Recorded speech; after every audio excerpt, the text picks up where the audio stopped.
Never gonna turn around and desert you. Anyway, oh god, And that brings us into episode 16. I've accidentally opened the analytics. Crap. Now they're gone again. Well, it seems to be still working, so we're gonna work on the balance stuff. Episode 16, mate, of the RaceNuts podcast. Never gonna let you down.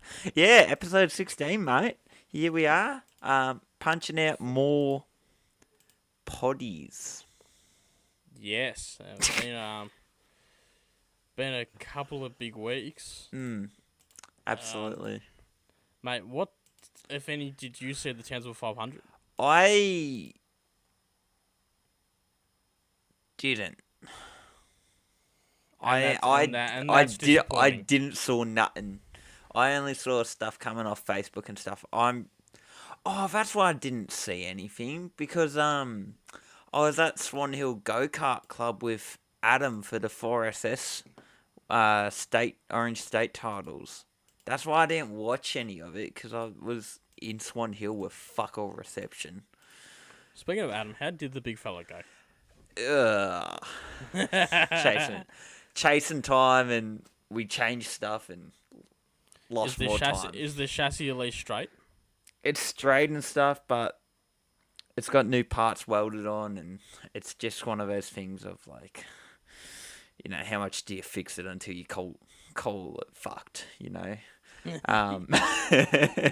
So it's straight and all, but we were just we progressively went backwards in the setup throughout the whole fucking weekend. That was fucking awesome, mate. I reckon I should come to the next round. I'll sort that out. Well, I'm waiting on you. I'm busy doing things. Busy going to Townsville when I'm out here fucking on the ground. Hey, mate. Look, so as we discussed last time, I got a good opportunity to go to Townsville. Very expensive weekend. Very expensive weekend for me. This is expensive even when you're not paying for your to and from. Yeah. Damn. Yeah, I got the last motel room in Townsville. Yep. I just found it on Booking.com, which I don't normally use Booking. I normally like to find out what's around, then I call motels, because I find it's often cheaper to go through them. But considering it was just sitting there, I was like, just hit bang on it. Didn't even really look at the price. Went, it is what it is. The price was it was $589, but let's round it up to $600. For how many nights? Friday, Saturday, Sunday. Yep. Didn't realise I had to make the booking. I'm paying for a cabin in. Like, I do know the caravan park. I've stayed there before as like a stayover when I've had flights out of Townsville, and like I've been dropped off from site at 9 a.m. and my flight's not till 8 p.m. I was like, what the like?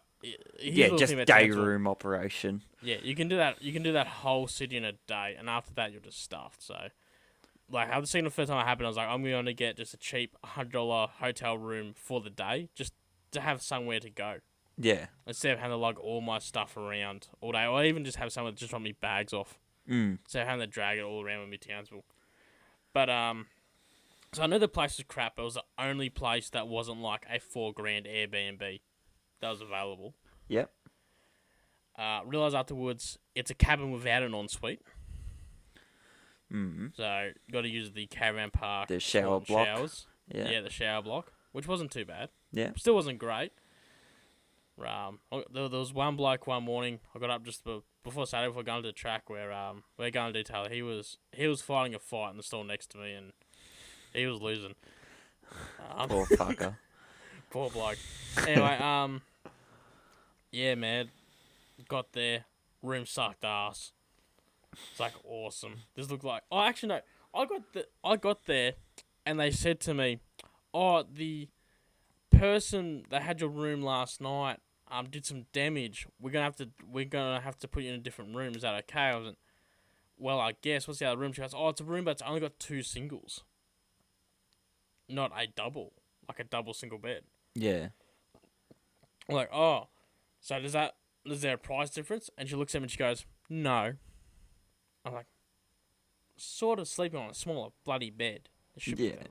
Yeah. Anyway, it doesn't matter because I don't know what the hell she was on, I walked into that room, double bed. I was like, beauty. Just like threw all my stuff out of the car and just left. I was like, if they're gonna kick me out of this room now, it's gonna be a mission. But so like I said, about $200 a night I paid for that room. Yeah. That was dog shit. Yep. Got the other day I sat there going like, man, it was dear. I was talking to a couple local boys I know up there at work. I said, oh yeah, no, they're real fucking scroungy around here when the rodeo or the supercars come around. He goes, what'd you pay? I said $600. He goes, I wonder what that room was worth. I was like, me too. And I looked it up for like if I went to book it for this weekend. Yeah. Bro, same room. $95. A night. Yep. So they doubled it in price. They literally doubled it. Oh, and the worst part about it was Booking.com came up with a thing on. I think so. I left to go up there Wednesday morning, and Wednesday night came up like 8 o'clock at night saying there's been a cancellation at your hotel. There's more rooms available, and I looked it up and it was like a proper cabin. It was gonna be an extra $200, but at that point I was like, oh fuck it, $200 and have a proper cabin with your own ensuite. Went to try and do the upgrade thing, and I was like, no, you gotta call them. Called them. Also, that no one's holding the desk, so I left my name and I was like, hey, I've already got booking. I just want to upgrade my room, blah, blah, blah. Call me back on this number, blah, blah, blah. Don't hear from all the next day. I call them at lunchtime. She goes, oh, yeah, I saw your message on the machine. I was going to call you back. I was like, when? Yeah, why didn't you? Yeah. And she goes, oh, well, the room's been taken, unfortunately. I was like, oh. I said, no worries, this is what it is.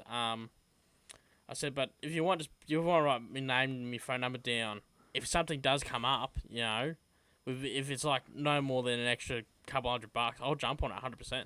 Yeah. And she goes, nothing will come up.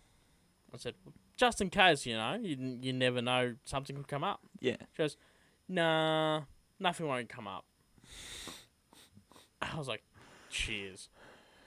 Thanks, guys. Thanks for your help. Discovery Park, Townsville, you guys fucking suck. Oi. No, dude. The pillows were yellow. Ah. No, yeah, no. The pillow, did you get pillowcases? Like covers? Yeah. Pillow covers? Yeah, they're all like that dark. Oh, like a stained yellow. Yeah, like a stained yellow. Fuck yeah, that would have been mint. Would have loved that. I asked for 2 new pillows. I got 2 new pillows, same colour. To the point that I was starting to doubt myself. I was starting to go like, are they just yellow? Yeah. Like, have they just given me just yellow stuff that's yellow from the mat? And then I looked at, like, I flipped one inside out. I was like, nah, they're white.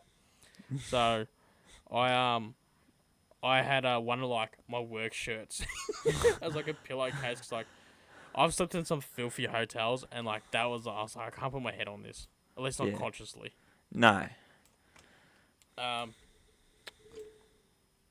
Yeah, so... Get into a little bit of the Townsville. That's my little rant. Yeah, I won't go back to. I think I've already given Townsville Discovery enough of digging.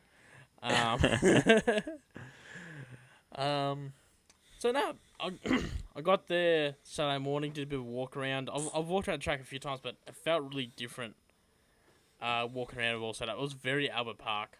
Yeah. Feel, which makes sense because this is only the second straight track I've actually been to. Yeah, that does make sense. Yeah, so, yeah, very Albert Park. Super 2 was there.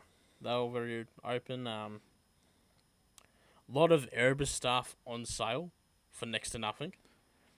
Is that by Erebus or is that by That was by the one of the stalls that are doing it's their by own the mob thing? that does all the stuff. That was the MMD or not MMD. It's like a motorsport. Oh, it's on the top of the shirt. It's on top of my hat actually. MDG. That do all the motorsport stuff. So, okay, it was all last year's gear, but like it was like beanies for $10, shirts if they had your size for $20. Yeah. Stuff like that. So, did you clean out the stall as much as you could? There was nothing in my size. Nah, I've already got a beanie. Everyone already beat you to it, mate. Yeah. That none of the boxes were labelled, so I got to successfully rumble through every single box to find out. Like the largest thing they had was like a couple odd large shirts. Fair enough. But nah, man. Saturday race just elite. Yeah. Just absolutely elite. Like, we look at qualifying, Cam Waters, Chaz Mostert, and Thomas Randall make up your top three. Very strong for the Fords. No, very strong hit out for the Fords this weekend. Race was just unreal. We had a very steady race. We were a good battle between Cam and Chaz. Cam led from the start, but then Chaz got him probably about 20 laps in. And then they were off centre where Chaz came in first, and then Cam came in maybe about 7 laps later. So like Cam had less fuel on, but he had fresher tyres where Chaz was more going long. And then there was a while there where Thomas Randall was generally in the fight for the lead. No. But just that he obviously got the second. He got the worst off strategy compared to Cam because you can only have one on the ultimate strategy. Yeah. So. But I think he slipped back to 5th in the end, but I think that's because he had some dying tyres because he stopped a little bit earlier to cover off from Chaz.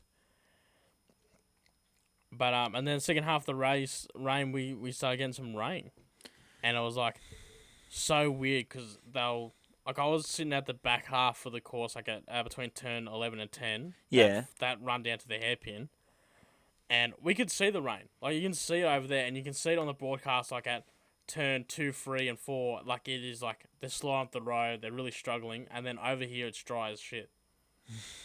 And then like at another point, probably like 10 minutes later, it was the complete opposite where we were just getting soaked. Yeah. But pit lane that was only like 400 meters away, completely dry.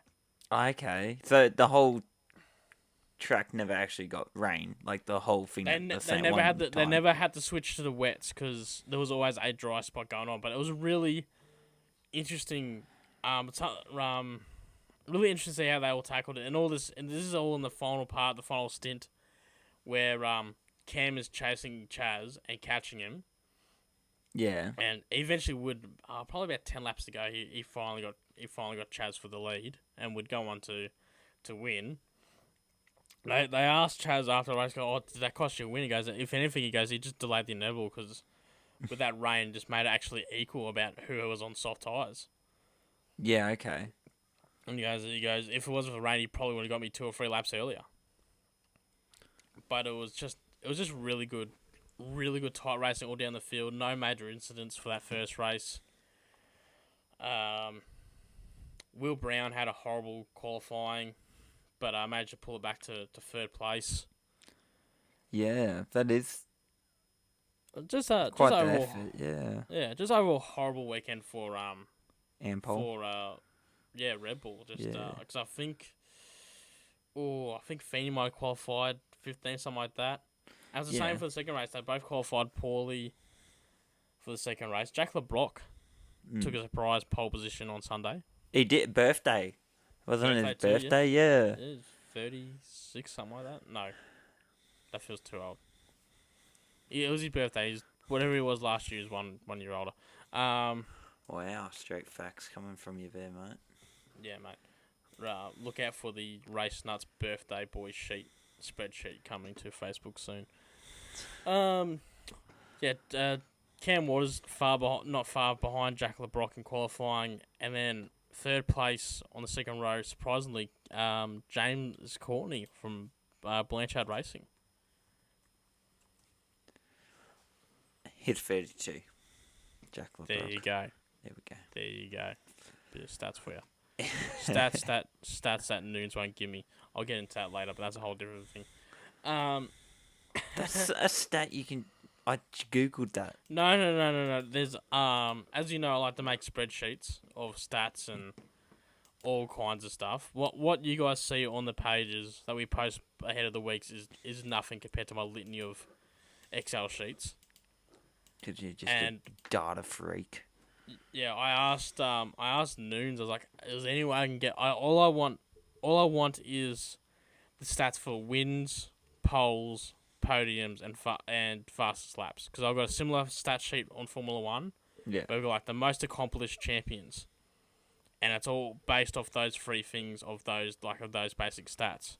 And I want to do one for supercars, but like it's easy to get stats for like anyone that's driven the last 10 years. But like, Peter Brock, so hard to find out like how many podiums he's got. Yeah. Same for Dick Johnson, like all those other big names from the past, and the Ambrose and Lowndes and stuff.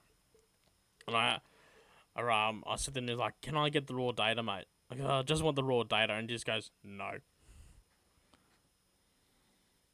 Just hit me back in the comments, going like, nah, we don't hand out our raw data. Like, fuck's sake, Nunes. Come on, Nunes, do it for the fans. Someone did point out. Because I went around asking a few pages. Someone pointed out that if I go to the this season guide, I can get stats for accurate stats for the current drivers. Well, you won't believe it, but Nunesy put that together. Yeah, I know. I know. He's gonna make me go through the 2023 book based off the 22 results, make a spreadsheet, update them from 2 years ago, and then I'll have a small sample size. That's not the point of the story. The point of the story is race 14. No rain on race 14.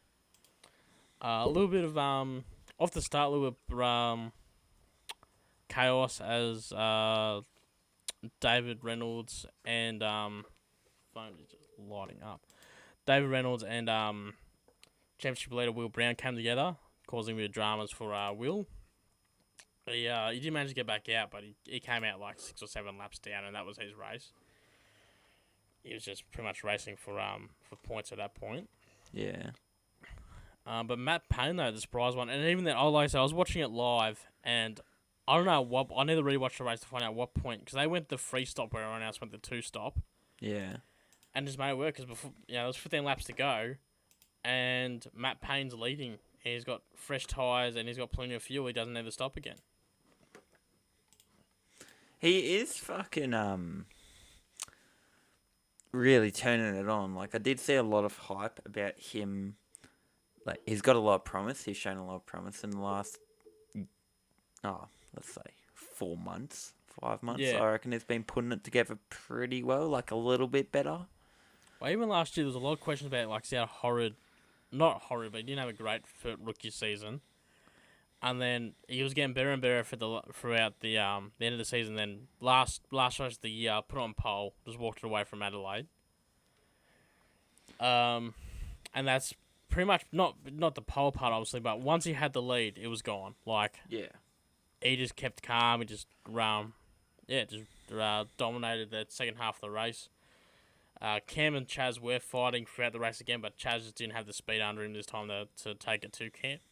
Yep. So it's Payne wins ahead of Cam Waters and Chaz Mostert. Yeah. As I mentioned, championship leader Will Brown came last. So he still picks up 30 points for that, but that does start to narrow his lead a little bit. Yeah. Now, we can't really go past Townsville without talking about Super 2. Okay. I'm giving you saw nothing of this. I saw nothing. So this is all your stage all again, mate.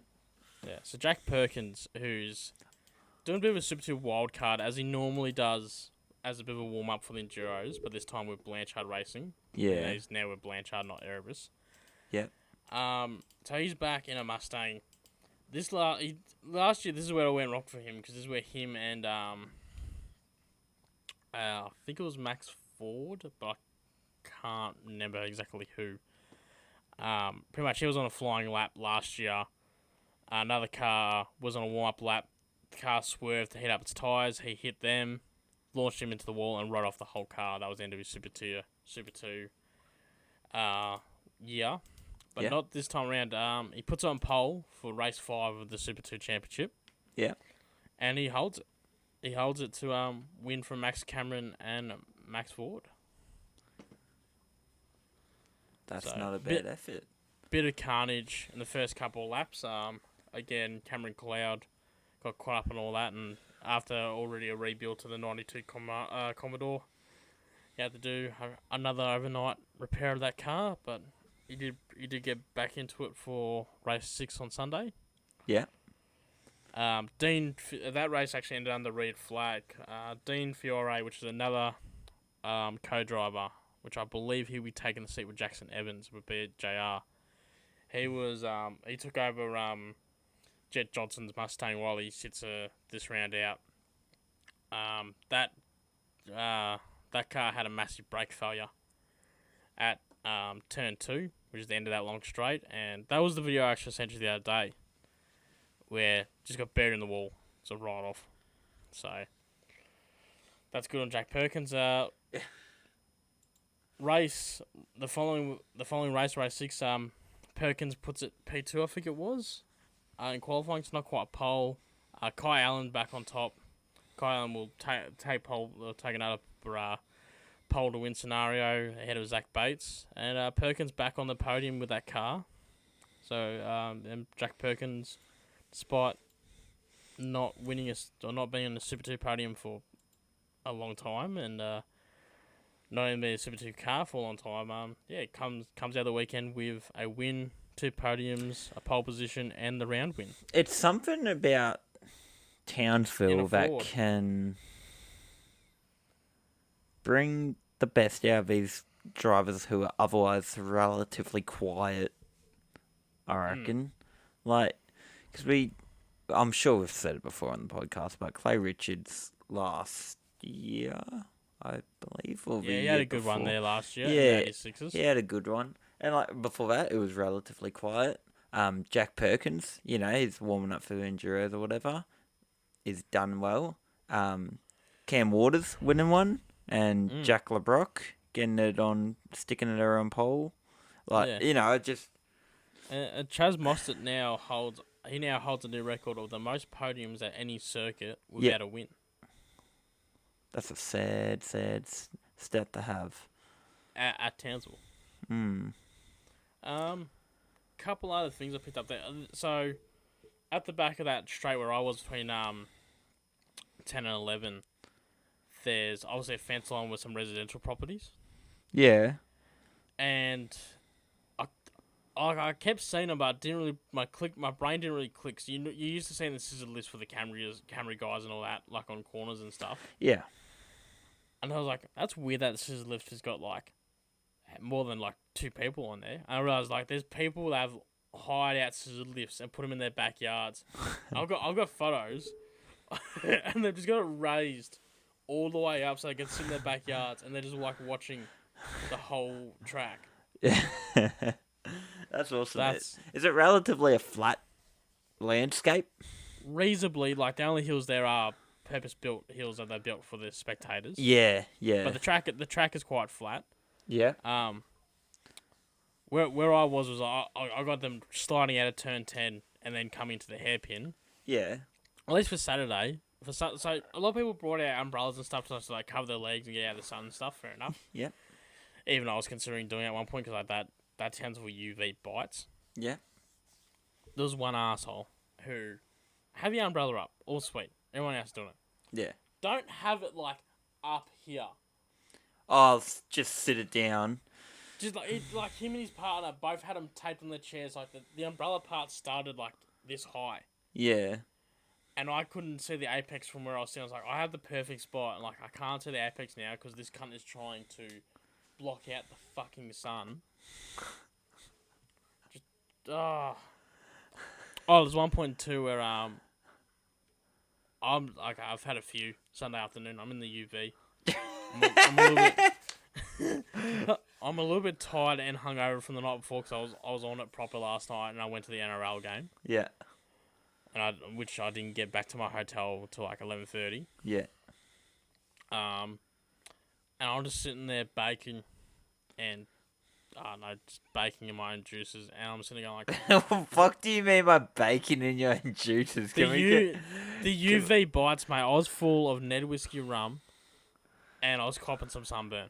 So you were just re-fermenting all the alcohol. Yeah. And I was sitting there going is that Bob Catter? And it's just Bob Catter just floating through the crowd. It was like North Queensland, the king of North Queensland, just floating by. Yeah, just going by, doing his own thing. I was like, is that Bob Catter? And then some people came up to him and took some photos. Oh, that's Bob Catter. Yeah. Weird. Should have got a photo with him, mate. He's a fucking icon. Icon in the Queensland political landscape. Mate, I figure at that point, if I stood up to try and get a photo of him, I was either going to get cut off from the bar. Or you were going straight back down. I was going straight back down, probably via some security. Oh, Who's this Victorian approaching Bobcatter? yeah. There's no people in Victoria that like this man. Yeah. We can't have two attempts on this Yeah. quick. We can't have one on Bobcatter and one on Trump, mate. None of that. I've got in my head now the Bobcatter voice going fight, fight, fight. Oh shit. I don't care. My ears bleeding. I'm not gonna spend a single time on it because every 3 months in central Queensland, a Queenslander is killed by a crocodile. It's like every. I'm not gonna go down the Bobcatter wormhole. It's way too tempting to lean into. I'm just trying to think if there's anything else I'm thinking of from Townsville. Oh, burnouts. That they had like some burnout squad doing sick burnouts. Yeah. That was awesome. Just trying to think of it. Oh, the Chinooks flying over during the grand final, during the national anthem. That was mint. Well, they're probably just fucking doing their own thing, mate. You know how it is. Nah, this one was actually planned. No. Which annoys me that we have Chinooks for the national anthem, but like I'm sitting at work in the factory and I'm just watching Jets all day. Yeah. I'm just like, where were you blokes 3 days ago? They're probably fucking getting flown up there, mate. Not those things. No, I would have come across No. that one. Bitch. The fucking pilot's flying them. Yeah, they just fly the planes. Hmm. So it's like a cowboy and their horse. Probably, I don't know. Anyway, we'll move on because I don't think I have anything more from Townsville to attribute besides whatever foot bumps into my head in 10 minutes' time. Yep. British Grand Prix, what'd you say of this?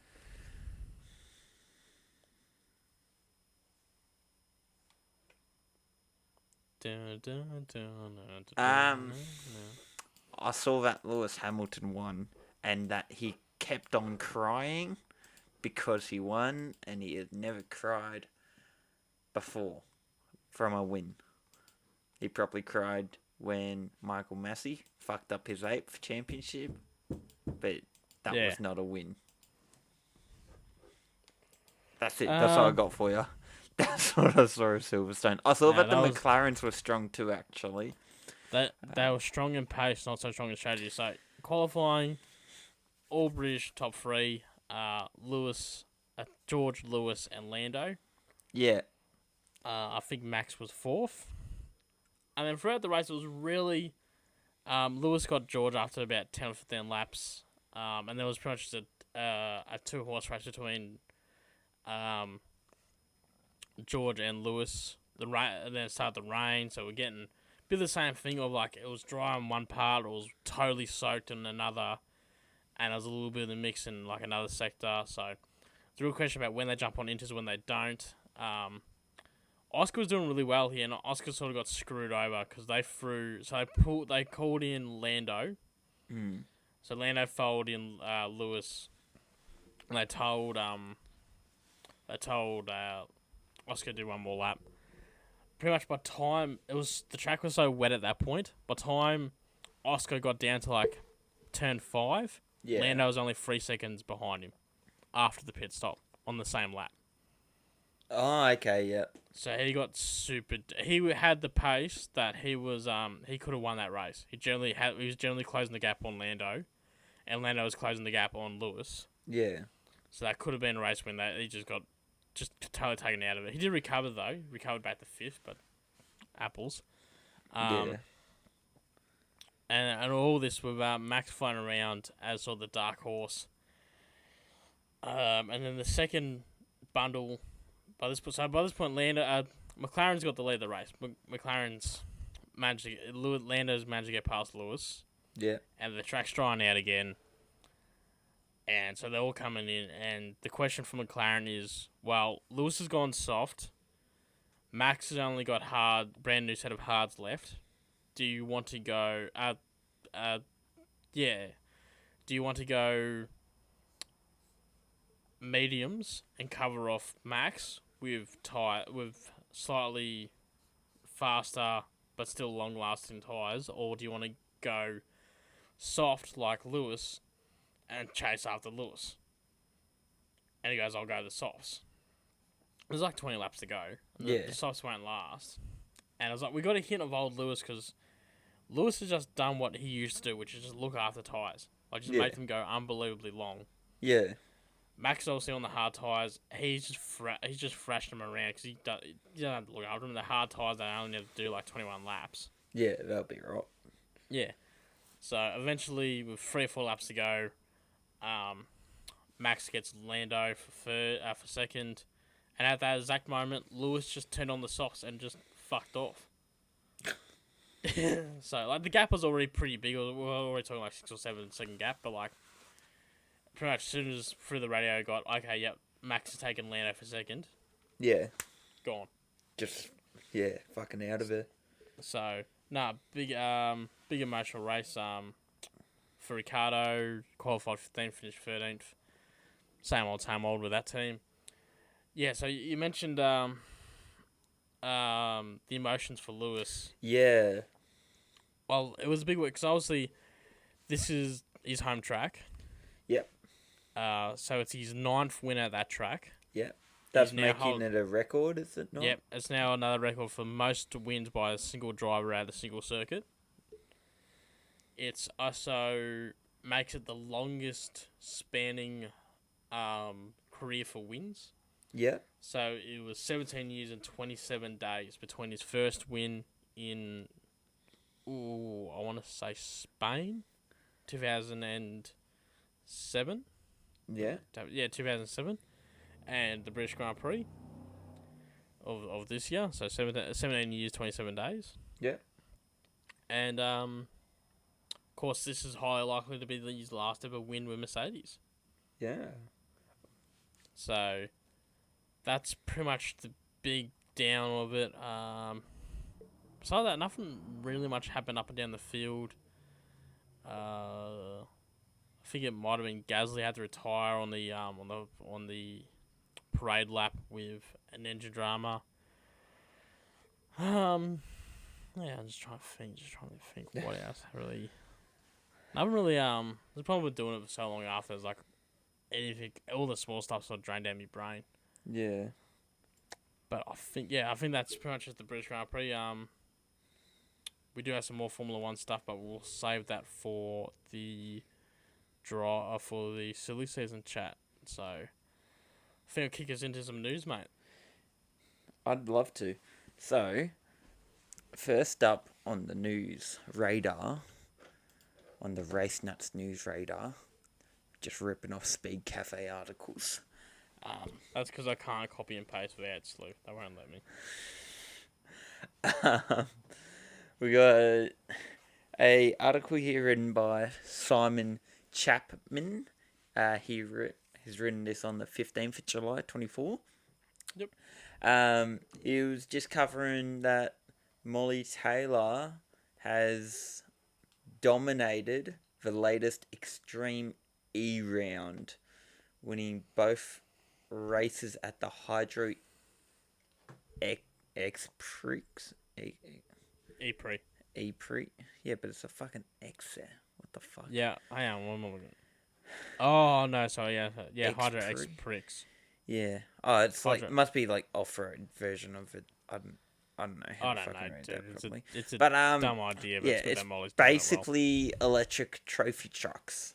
Just, It's very hard to watch in terms of like, 'cause it's such a weird category. Yeah. 2 off-road laps with a pit stop where you swap a female or male driver into the car to do a second lap.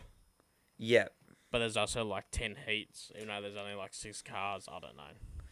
Do we know how long the laps generally go for? I think it's normally is about it like 20 kilometers or something? Yeah, it's like a 5-minute lap. Yeah. So yeah, she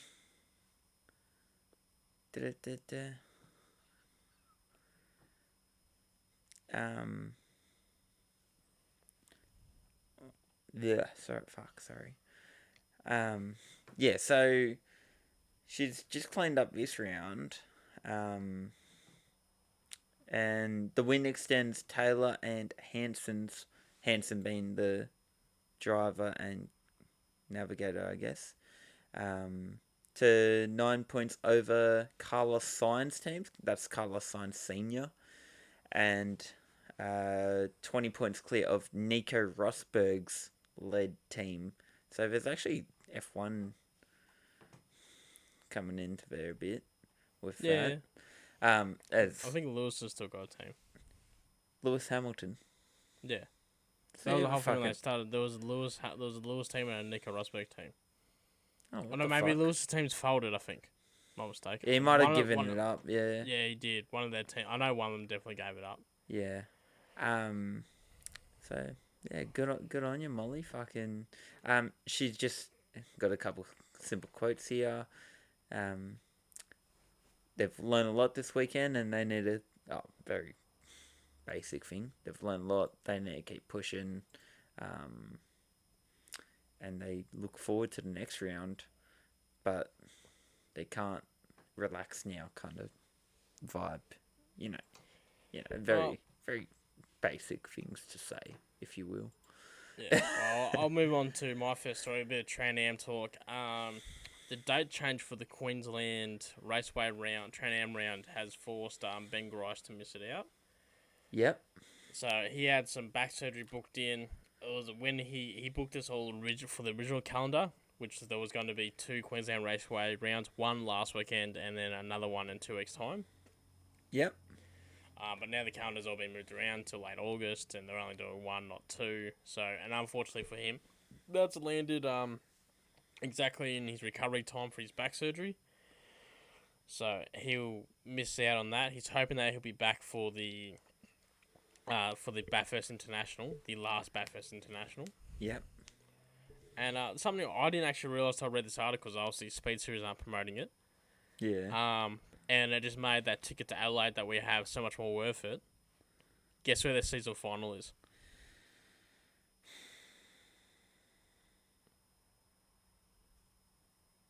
$500. Yeah, that. The $500. Okay, Joe Biden, Jesus. We'll have to figure that. Yeah, no, Just I right. So read the that- Trans Ams are at the 500. The 500, yeah. How the fuck have V8s let that happen? No, I think they've invited them. Or maybe they're just... How? Well, it's They're not... direct competitors. Well, it's not... No, well, category. remember, the 500 is not a Supercars promoted event. Oh, that's it's why- by the that's- government. Yeah, Is that what well, you it's- mean? Yeah. Oh, it's just not by them, because that's why I couldn't get us discounted tickets, because... And what's a while, I've got to get a paddock pass. Yeah. I can't can't use my membership because it's not a Supercar event. So man, that's gonna be a great weekend. Trans Am, trophy trucks. We're gonna be just on the piss at turn 1, bro. We get to watch Trans Am, Super 2s, trophy trucks, and supercars try and navigate the Adelaide chicane. Yeah. That's gonna do some good. Not to our livers or not to our skin, because I'm pretty sure our seats aren't in the undercover area. That's right, But mate. that's okay, Umbrellas. Yeah, umbrellas specifically this high. Yeah. Fucking any eye line for anyone And near put you. it on a fat angle too. Fat angle. Yeah. I'm gonna get 2, have them crossed over the back of me, and just anyway. Do you want to move into your next story, mate? I would love to. So once again, a very simple story. Written by the big dog himself, Andrew Van Leeuwen. Supercars have confirmed the dates for Taupo across the ditch at New Zealand. So we race there this year. Great racing. It was really good circuit to watch. All this and that. So they have confirmed it for... What the fuck was it? I just had it. It was April, I believe. Yeah, April 11th and to the 13th. A week earlier than they ran it in the 24 season. And it coincides with the beginning of the country's school holidays. So by that, I will take that they're aiming to have a lot more kids in and amongst it, and just a lot more people free to come and attend the event. And they'll put Matt Payne, Ryan, Ryan Wood. Yeah, I was going to say Ryan Wood. Yeah, they'll put all those boys as Richie Stanaway. Yeah, all the poster boys. They'll get them going. Probably get them in the crowd and all that. And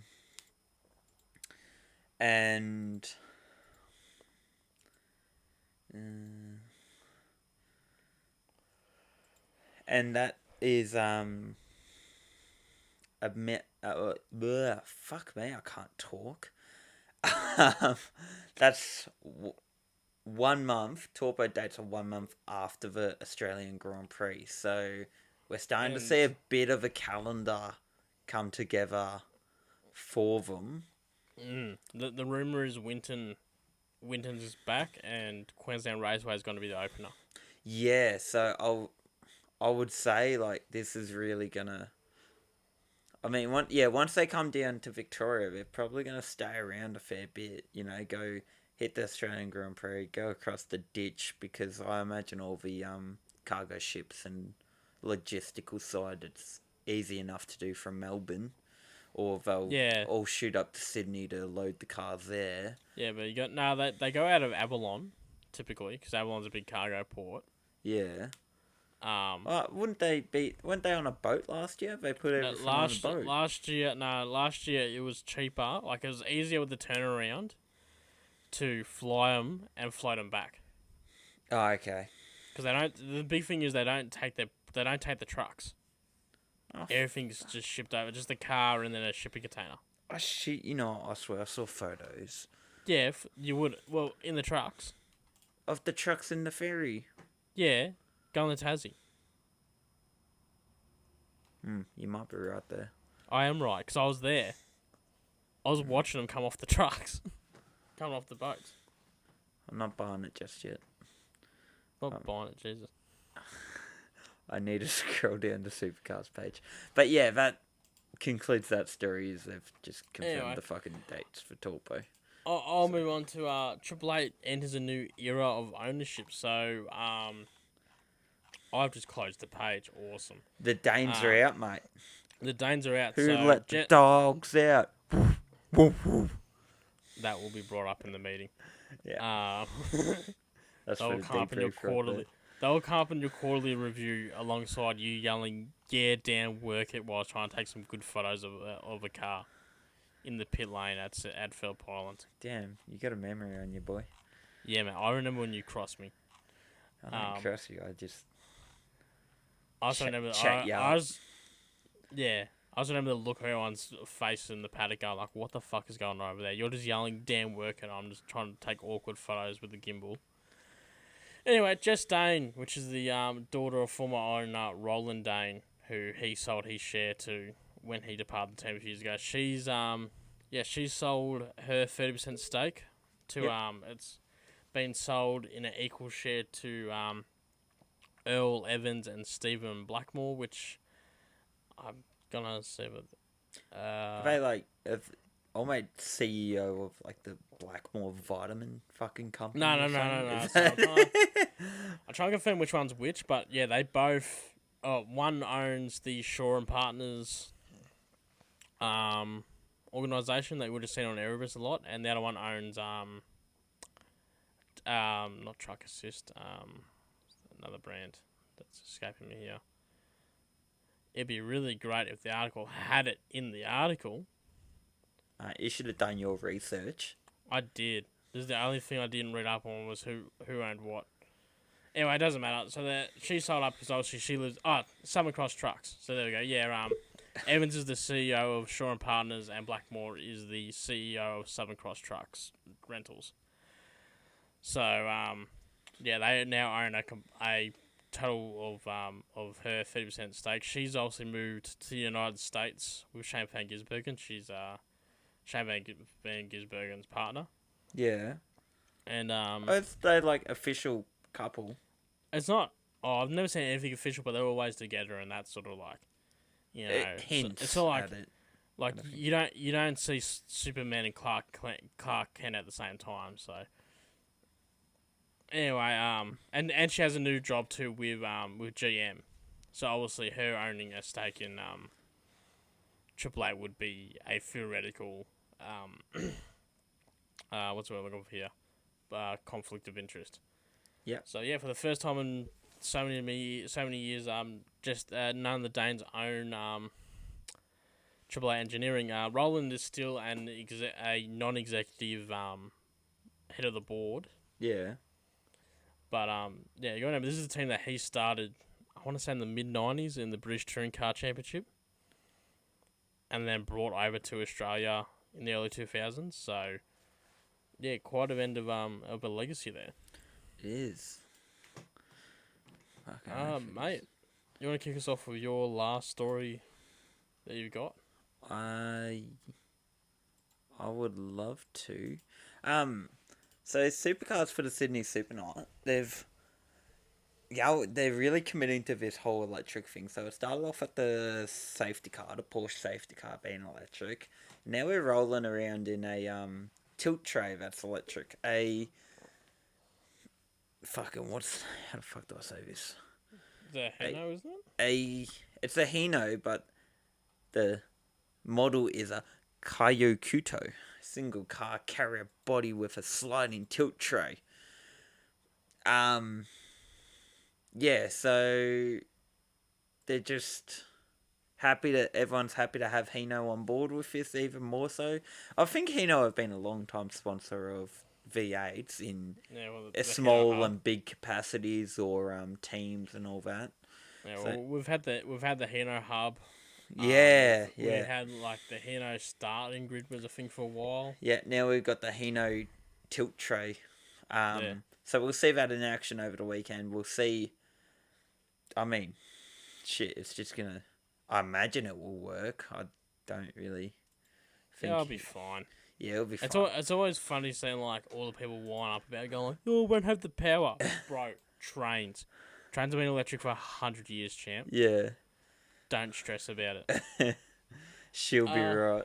She'll be right, and you know what? It's our racetrack. It'll be fine, mate. Yeah. My final story and the final story for this little news segment we got is Triple Eight are finalising their Camaro sale to Matt Chandler Motorsports. So obviously Matt Chandler did some racing. He's in Super 2, just doing his own thing, having a bit of fun. This won't be his first wild card. He did one 2 years ago at Bathurst. But no, he's back again this year with he's just announced his co-driver as Brad Vaughan. But yeah, they're finalising the sale of what was Brock Feeney's 88 car from last year. And that will be their car for Bathurst and Sandown, and I guess for whatever, if they're buying it for whatever else he wants to use it for. Yeah. So I think that's all the major sort of news. Yeah, nothing else to really come and tell me. Trump got nicked, but that's a different podcast. That's the RaceNuts political podcast. RaceNuts political podcast. It's just me screaming for 40 minutes. Yeah. Bit of silly news. Nick Percat has signed on a long-term deal for Matt Stone Racing. He's going to be there till the end of 2027. Good on him. Get that bag, Nick. Yeah, get that bag. Fucking bag. I mean, when you're running a go-kart team in the Australian karting scene, you kind of need some steady income. Well, Cameron Hill is apparently saying that's one thing they really bond over, because obviously Cameron Hill has the Formula 4 team. Yeah. So they get that mutual bond of like team management and shit. Yeah. Well, it's like they both have the thing of getting out of the car, going to debrief, and then immediately being on the phone or being onto like some form of live stream to see how the team's going. Yeah. So that's kind of cool. Good fit there. Oliver Behrman goes to Haas. Yeah. Yeah, we'll join Haas for 25 and 26 at least. I would say that would be through the. Ferrari connection? It's for the Ferrari connection, yeah. Are there engine suppliers to Haas, is that correct? They are. Yeah. So by saying that this deal's been pretty much done for a long time, he had to hit a few criterias, but obviously it would have been a no-brainer after his performance at Ferrari for the first two? No. One. Yeah, just for Jeddah, but still. Yeah. So, yeah, no, it's good. It means there's going to be 4 British drivers on the grid next year.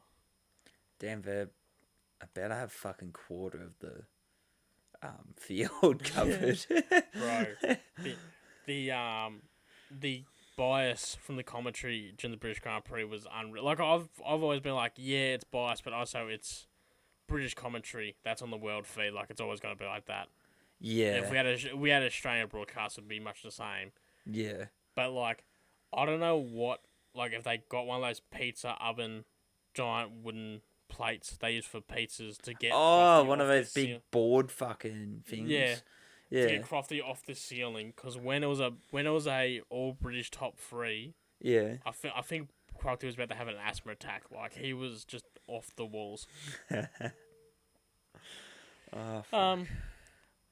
of rumors and speculation. Sergio Perez is at risk of being dropped.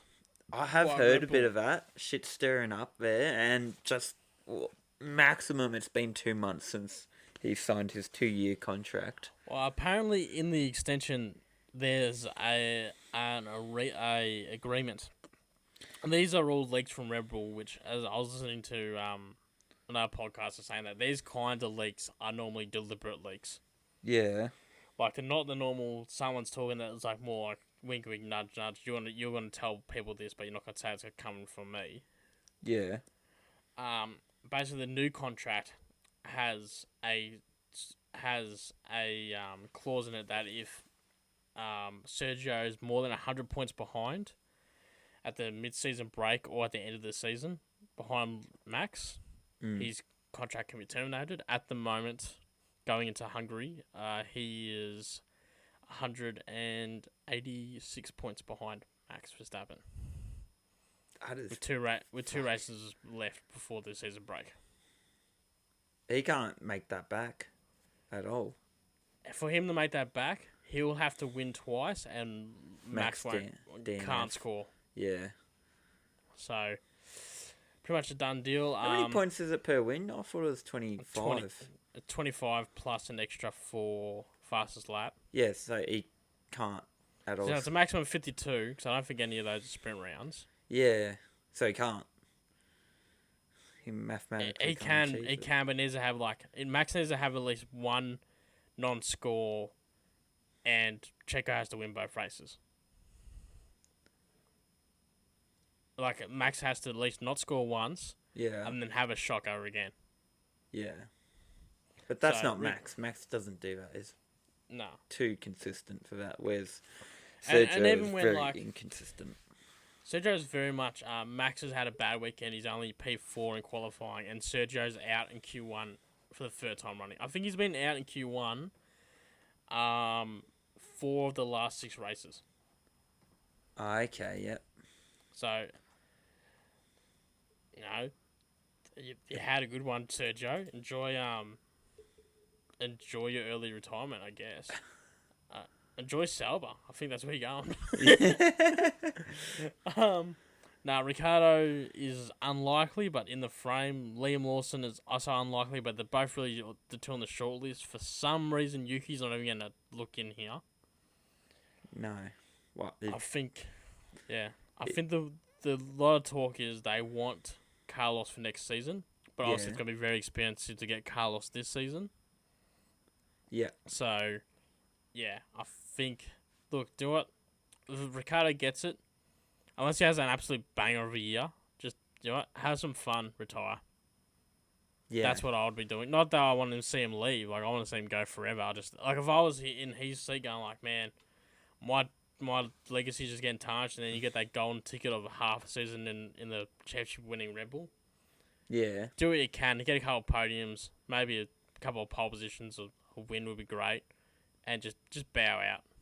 You know what? It's been 12 years. Good hit out. Got back in the top tier team, which by all rights you shouldn't be there. Bow out. Go out on a high, Go sell your wine. Bro, he's on a BWS in New South Wales. You see that? No. Should I have? Yeah. There's some BWS in New South Wales that not BWS, sorry. He's on a Dan Murphy's in New South Wales. Why? Just like a mural? No, it's like a promotion for his wine or something. But they full redid like it's his face. Okay. like it's his face in the Dan Murphy style. Yeah. I don't think they did the full Dan Ricciardo. It's like it still just says Dan Murphy's. Yeah. But it's his face at just some random ball shop, and he's so he must be in country at the moment because he's there. Oh shit. Wait a minute, that makes sense. Oh no, 2 week break from British Grand Prix was 2 weeks ago. Yeah, so he's had time to fly home and fly back, but still. Yeah. Anyway, so yeah, so that's on the short list. For some reason, Yuki's not even going to look in. Probably not fucking. He's probably had a crack, but poor fucker's just too short. I don't know. There's a whole lot of dramas going on in that team at the moment. Like, I just watched the at the Goodwood Festival of Speed. They had a little celebration of RedBull. Yeah. They had about 8 or 9 of their cars. They like did a lap up the hill, and then they all did like proper laps down, and then they all did another one. And it was just awkward. Like especially between Adrian Newey and Christian Horner, but even more awkward was like during the interviews they brought out all 3 Red Bull drivers over there. Also Max Checo and Ricciardo. Yuki was there, but Yuki was doing Honda stuff. Oh, okay. So he'd just done something else in an old Honda Formula 1 car. But it was so awkward because like Max and Ricciardo are doing like the whole buddy thing like they always do. Yeah. And Checo was just third wheeling the shit out of it. like you should have. It's like that meme of like it's finally you and me and your friend Steve. Like just Checo's like I'm here too, and I was like.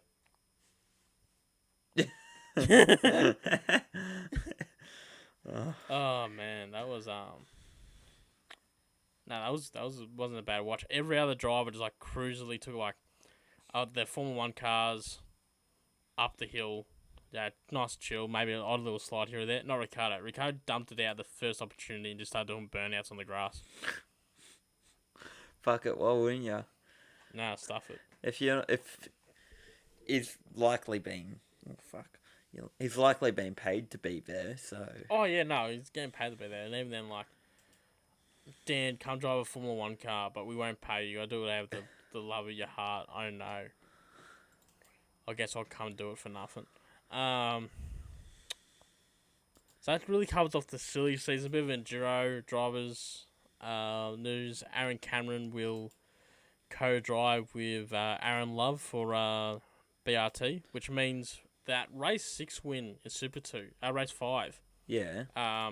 With Perkins winning and Aaron Cameron coming second. That makes it a BRT 1-2. It does, yeah. So, weirdly too, like, obviously Perkins is going to be Courtney's co-driver. Yeah. Courtney, also, you need one of those pizza scrapers to get him off the ceilings. He was so happy. Like, he was also bouncing off the walls. Yeah. So was our mate John. He was very happy to see that 1-2 result. Yeah. Tim was. It's. I mean, for Blanchard to be stepping up like that. Yeah. It's really good signs that their program that they have in place, it's actually bringing in fucking results, which I imagine would be a huge relief. It's going the right way. I feel a little bad with the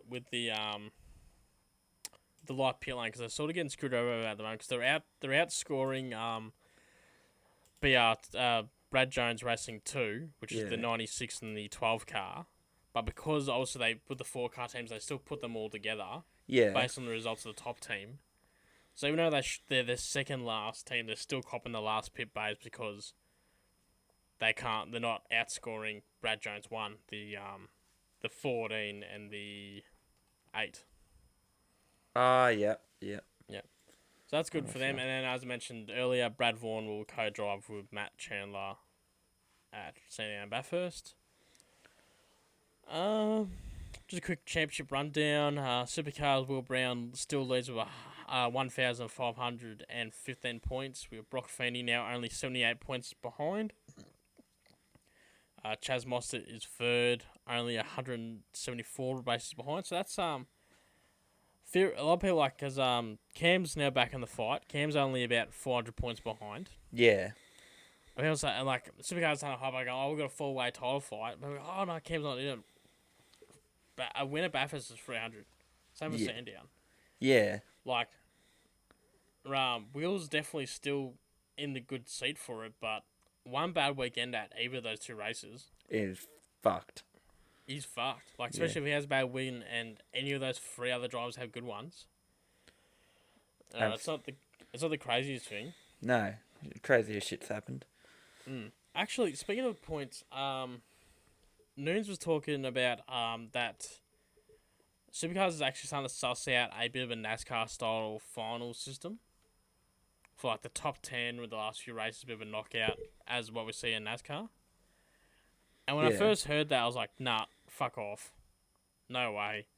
And then, look, I listened to his podcast and what he had to say, and I wouldn't say he's won me over, but he's got a point. Because he's talking about, going, how cool would it be this season if we came into, if we came into the Gold Coast, okay, the top 10 are in contention. Yeah. The bottom 4 drop out. No matter where they finish the race, if they don't outscore at least four of those other drivers, they're out. Yeah. Something like that, or the final, go 2 by 2, the bottom, whoever finishes 8th and 10th drop out of the championship fight, and then same again for the race after that, quick maps, you know what I mean, and so on until we get to the final race at Adelaide, and it's a 2v2. Doesn't matter where they finish in the race as long as they beat the other car. So, like I said, it hasn't won me over, but I do like the idea of it. Especially the argument he was making of well then, because the big thing of why we're on free to wear is because no one wants to watch it on free to wear. There's not enough people wanting to watch it. There's no big taglines outside of just saying it's Bathurst. But imagine if we could go to the network and say, we got this big tagline of hosting the finals. You host the Supercar finals. With this big knockout system like we've seen in footy. Yeah, and having a knockout system can be a lot of motivation. You might, especially in motorsport, you get shit like what Russ Chastain did, where he just fucking drove the fuck out of the wall to make it. Yeah. Have you watched the NASCAR Netflix show yet? No, because I keep fucking forgetting about it. Watch that. It's really good. Okay, I will. That will take us into...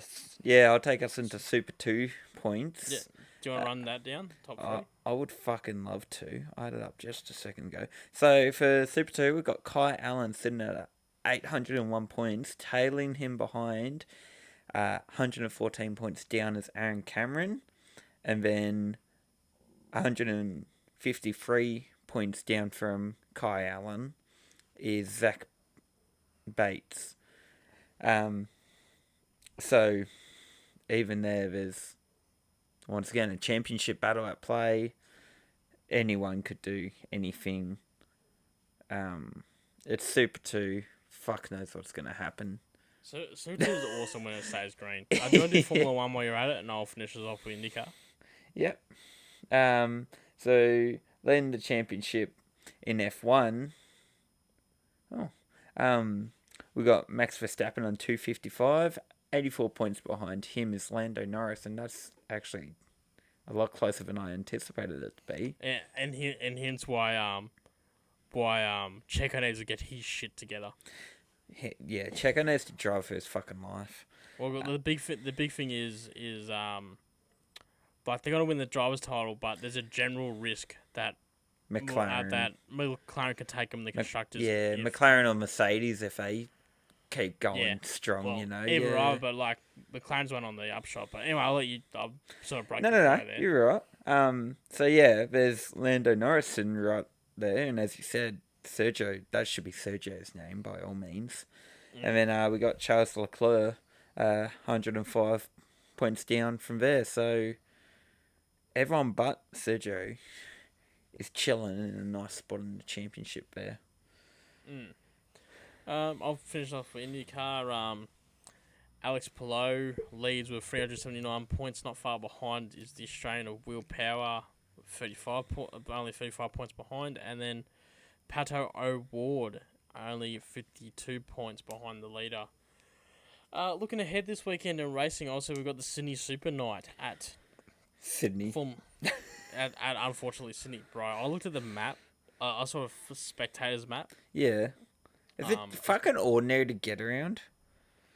Well, there's no worry getting around because the only places you can go, obviously you got the grandstand, you got the paddock area, and then you got that hill opposite the main straight. Yeah. So there's nowhere to if you want to go watch a corner. Good luck. No, you're literally not allowed to. Yeah. That's it. It had it marked out where you're allowed to go, and you're not allowed to go to anywhere else but that area. That's a bit fucking. That's really bad for spectating. Yeah. I think it's just such a low event that they're just not gonna waste the money on security. No, why would you? I mean, it's such a they've had to put it on that fucking night time to get the viewers.